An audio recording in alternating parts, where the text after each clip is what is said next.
importing 3D files requires a CAD import module.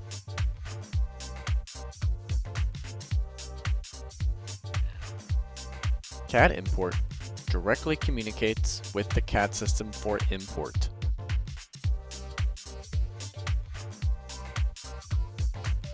Flat patterns or desired model configurations are extracted.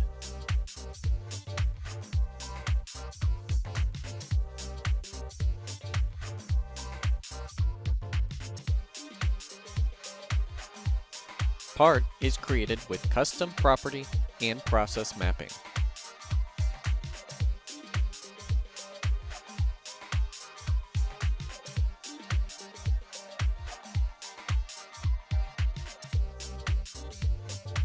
CADimport does not require a CAD system to be installed. Unfold module can be added for unfolding bent parts.